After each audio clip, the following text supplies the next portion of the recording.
Плитка ПВХ обладает большим спектром преимуществ и лишена недостатков ламината и керамической плитки. Доброе утро, меня зовут Дмитрий Вынков. Сегодня мы расскажем о том, где и как ее можно использовать. Эта плитка хорошо подойдет для влажных помещений, так как обладает высокой влагостойкостью.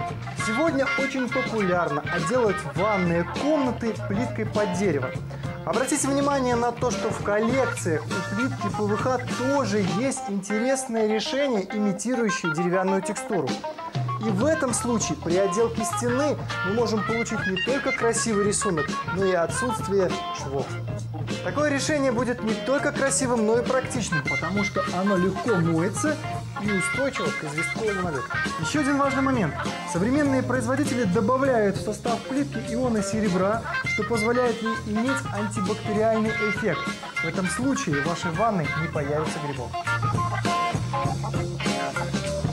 Так как плитка обладает не только красивым декоративным слоем, но и прекрасно имитирует текстуру, она хорошо подойдет как для кухни, так и для гостиной.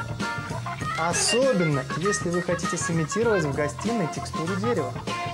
Доску можно сымитировать не только на полу, но и на стене. А так как материал еще и легкий, он хорошо подойдет для имитации доски на потолке.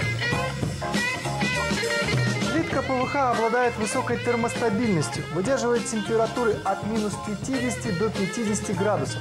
Поэтому ее хорошо использовать для отделки лоджий и балконов. Но обратите внимание, нужно использовать только специальный морозостойкий клей. Материал экологически чистый, поэтому его можно использовать и в детских комнатах, особенно если у вас очень активный ребенок. Здесь вы можете проявить смекалку и сделать интересное дизайнерское решение. Плитка ПВХ – это материал, который можно использовать в любом помещении, а благодаря наличию большого количества коллекций вы можете сымитировать отделку кожей или пробкой, и это будет не только красиво, но и практично.